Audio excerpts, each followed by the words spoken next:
Welcome to Julie's Toolbox Talks podcast, your go-to resource for safe digging and protecting Illinois' underground infrastructure. Each episode will share practical tips, real stories, and expert insights to help you dig smart, stay safe, and keep your projects on solid ground. Brought to you by Julie, Illinois Facility Notification Center. Hello and welcome to Julie's Toolbox Talks, brought to you by Julie, the Illinois Facility Notification Center. I'm your host, Brian MacKenzie. Thank you for joining us today. Today, we're going to be bringing the heat. It's hot out there. It's absolutely crazy. So I brought in an expert subject today. I needed him to come in here today because this is up his wheelhouse. Just here are a few examples of some of the things that he offers. Workplace audits, incident investigations, OSHA compliance, and safety training services, just to name a few. He is the president of Allied Safety Group. Ladies and gentlemen, my guest is Nicholas Guilfoyle.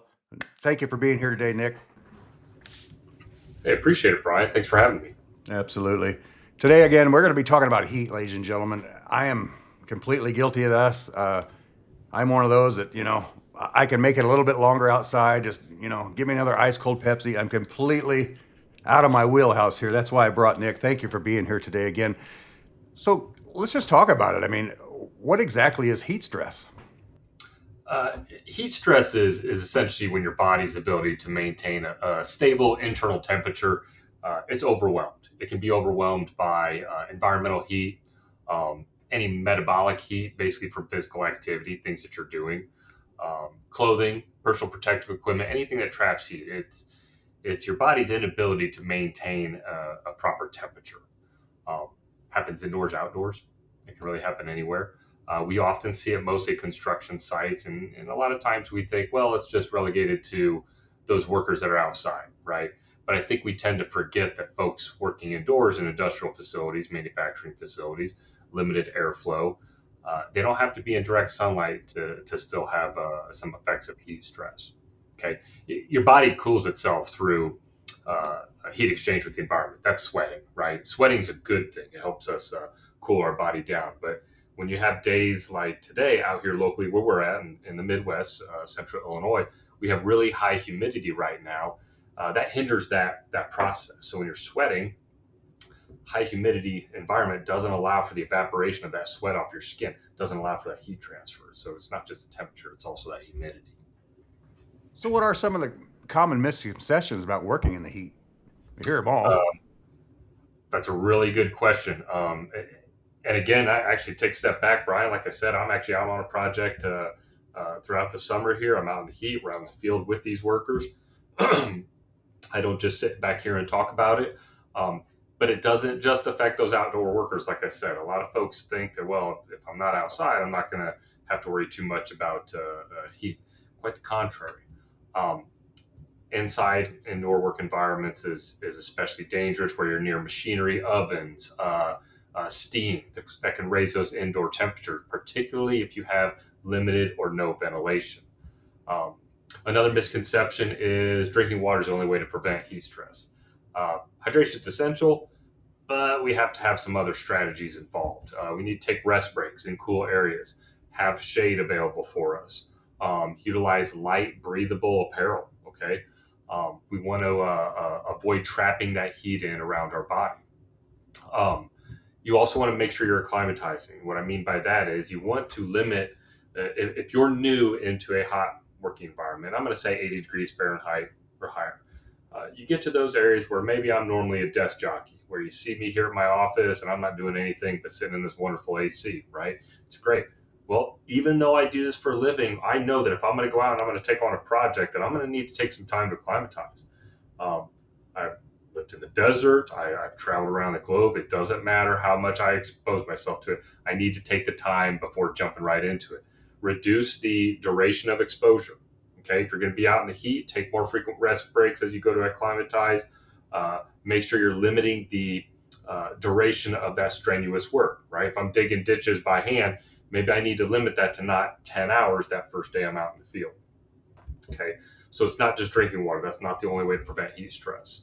A few other ones are that heat stress only occurs when temperatures are extremely high It can happen at moderate temperatures if that humidity is high. Okay, so we could have a really low humidity, high temperature, 90 degrees plus, and I'll actually feel better in a dry environment than I feel with 80 degrees and high humidity. Brian, I don't know if you've ever heard people say, well, it's a dry heat, or I'm in the Southwest. Yeah. I swear to you, it does. I enjoy the desert much more working in the heat because it allows for that evaporation of sweat off my skin, that heat transfer. So it doesn't just have to happen when temperatures are really high. A couple other ones, I took some notes here I wanted to touch on. It's not a minor or temporary issue. It's life-threatening, okay? From dizziness to nausea, confusion, and seizures, this is not something to take lightly. Folks assume, I work out in the heat all the time, I'm fine, it's no big deal. No, it doesn't matter. It can still affect you. It's still just as dangerous as a struck-by hazard, a confined space, a fall hazard.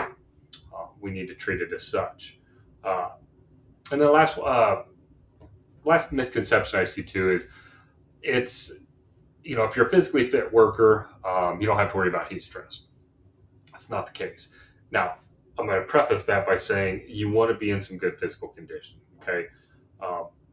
Not everybody has the time or ability to sit there and spend all day, every day eating healthy, buying the right products, going to the gym every day. But what we can do is we can try to maintain some level of physical fitness and a good, healthy diet and some moderate exercise. Okay. Anybody can be at risk, including older adults, kids, people with chronic illnesses. If you're on certain medications, okay, even if you're physically fit, that medication can affect your ability to maintain and regulate a good body temperature in those high heat environments, and anything with heavy exertion. It's preventable, 100% preventable, but it can affect everybody. That is Do you think? that's a great Go ahead. point, because I'm a heart attack survivor, and it's, I have to watch the food to eat. I have to be careful if I'm shoveling snow or something in the winter, whatever it is. But you don't often think about the heat because, again, it's summertime. I'm supposed to be out there. I'm supposed to be doing that kind of thing. But my concern always is a couple questions to you, follow-up questions. Is it sounds like it doesn't matter if you're experienced or inexperienced. I mean, either one can get you in the heat. Yeah, it's inexperienced workers definitely you need to pay attention to. Okay. And I was trying to pull up some case studies of some incidents. And if I remember one that stuck with me, and I tried to have it in my notes here, that new worker coming out to work for a contractor didn't normally do any physical activity in their primary means of employment. Okay. They were somebody like myself, like a desk jockey, like I was for a while here. They go out, they want to impress the boss. They want to do a great job. They know that, hey, maybe I'm a middle-aged man and pride is something I have to where I want to get the job done. I want to do a job. I don't want to seem weak. I don't want to seem like I can't do this, right? Well, you're starting to ignore those signs and symptoms that, hey, you need to be acclimatizing. You need to let somebody know that you're not doing so hot.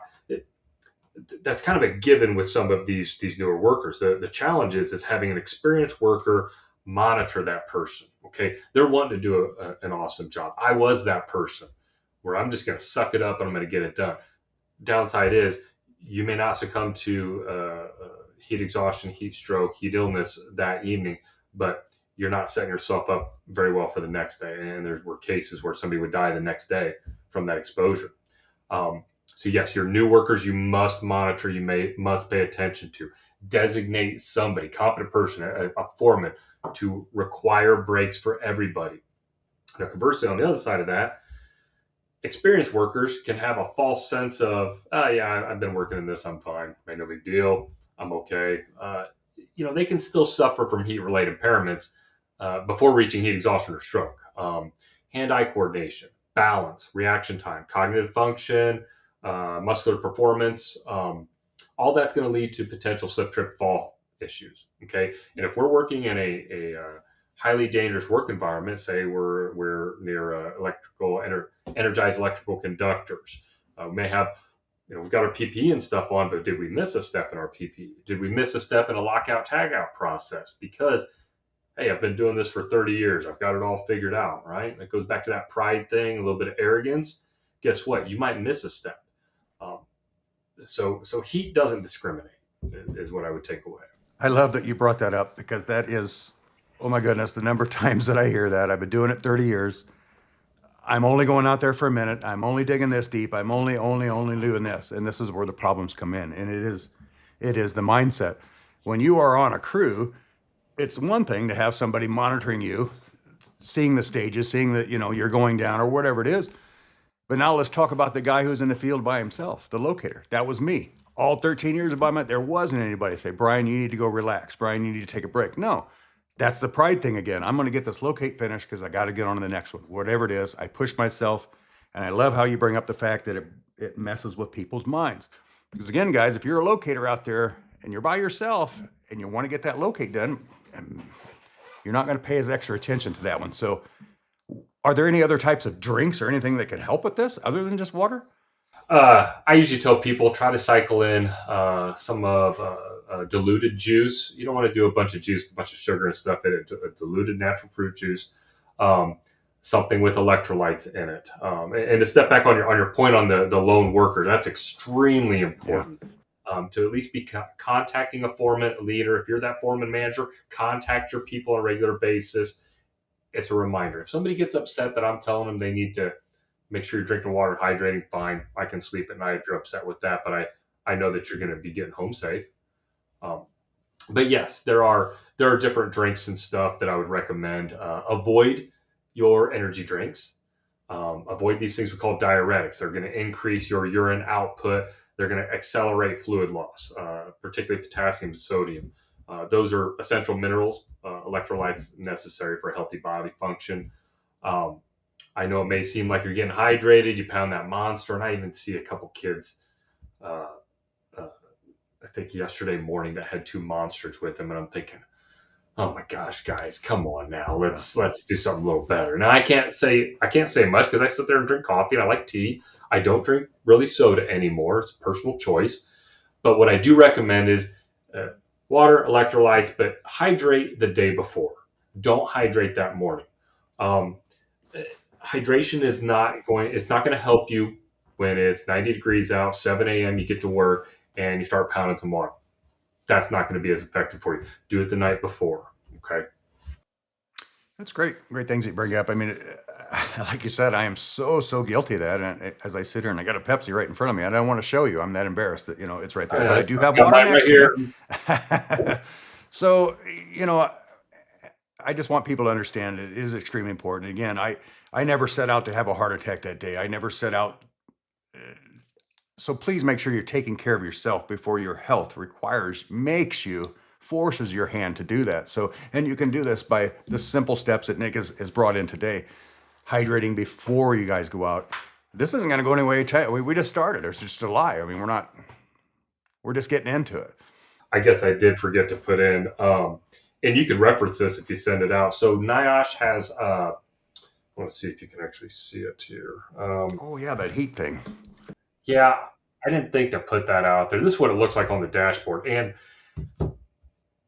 you can't really, you got a little bit of time to cover stuff in here. But when it comes to OSHA compliance, and I don't like to start out with just OSHA compliance because people think, oh, we just got to do stuff because of OSHA. No, we want to do it because it's the right thing to do. Absolutely. And keep each other safe. Yeah. But compliance officers will use this heat app tool. Excuse me. And it's great because not only are you going to know what your ambient real field temperature is, it's got symptoms on here: heat stroke, heat exhaustion. It goes through different signs and symptoms. It goes through different first aid procedures. So workers, people, the public can take a look at this and think, I can get myself a little bit of education before, we go out and sit in the sun all day at the ball game or something. And I think that's something else we forgot to bring up too. Is another thing. I just got an alert from the state police that, you've got concrete out there buckling on the interstate. That's something you don't think of when you're driving down the interstate in your air conditioning, that, hey, that concrete may buckle. I'm going to go for a ride. I mean, I'm sure you've seen it, but you can get pretty launched on some of those. So asphalt is starting to melt. Motorcycles will fall over because the kickstand on it will I've had that happen on a bike I had before. It's bad out there. And even my concrete floor in my garage is sweating. Like, it looks wet. Oh, yeah. And it's, No, I'm actually going to take, I've got squinchers. I order squinchers for our customers, the popsicle ones. I'm going to take two of my personal fans. We've got some welders. They're going to be welding excavation. So I'm going to take those out there because they're better than what they have. Yeah. Um, Well, all of this so do is, you recommend a personal fan? I mean, I keep them with me all the time. You never know, yeah, anything. A personal fan like that. I have some big round ones that will run off of a generator that are, they're noisy, but they're, Menard sells them and they push a ton of air to keep these guys cool. And additionally, we're doing welding. We don't want to be breathing those gases, so it helps keep that away from your breathing zone. So you can accomplish a few things with it. Yeah, pro tip there, folks. If you're going to buy the big fans around my area, make sure you get them before the start of the state fair because they buy them to put them in with the horses and the cows. So they are great fans to move a lot of air, like Nicholas mentioned there. So another pro tip, air circulation constantly. Anything else you feel you missed? I would say if you're looking at your folks, they need to be sweating.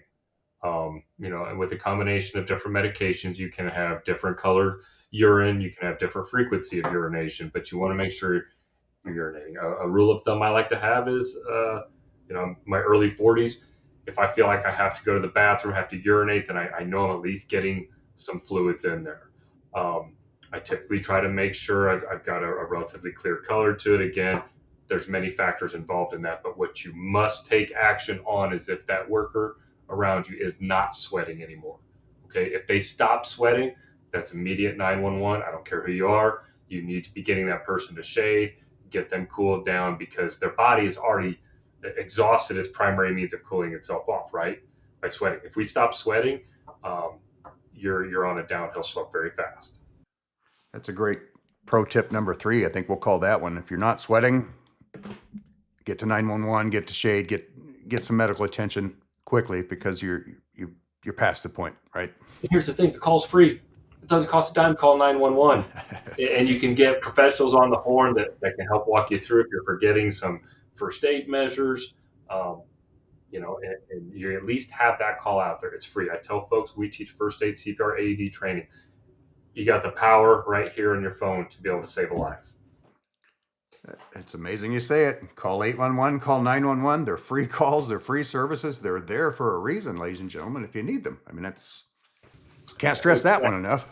Yeah, we can't complain if we're not using the resources that are readily available for us. And you bring up a great point about the urine color. I know you and I are not doctors, right? But I've always been instructed that we're looking for the clear. And if it's a very, very dark gold color, you got a problem. Because I'm flushing a lot out of my system. Yeah. The hypothalamus regulates your temperature like that, and particularly with loss of potassium and sodium in there, you could be losing fluid faster than you normally would, especially if you're using those diuretics, those energy drinks, things that increase urination.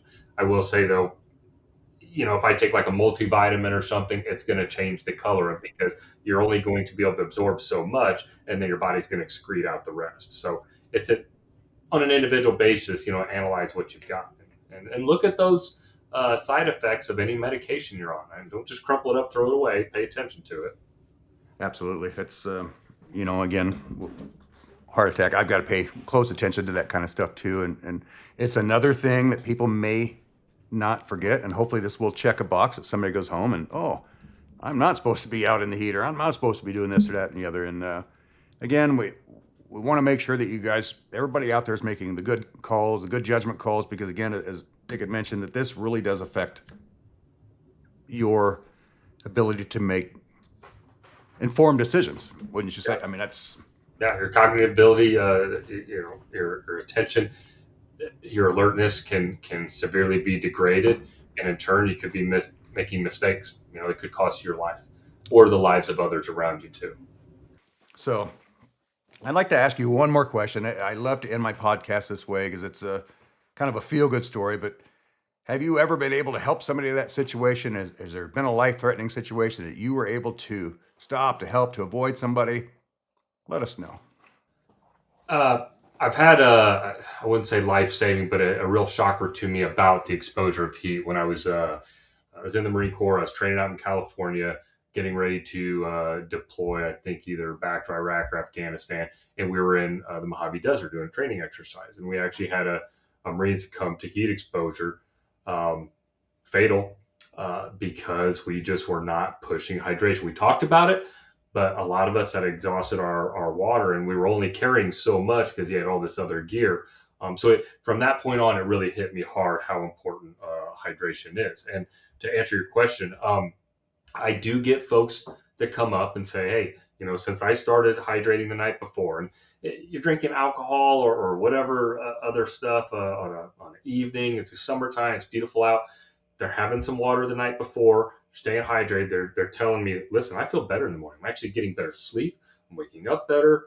I'm urinating frequently enough throughout the day. I'm not going days, the full day anymore without urinating. They're telling me how they feel better, how they're then taking that information and they're sharing it with others. That's the only thing I ask is take this information as success and pass it on to others. That's the best thing you can do.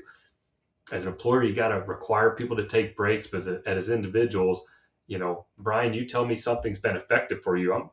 As a friend, I'm going to listen to you and say, I'm going to try that. That's a success story I like to hear.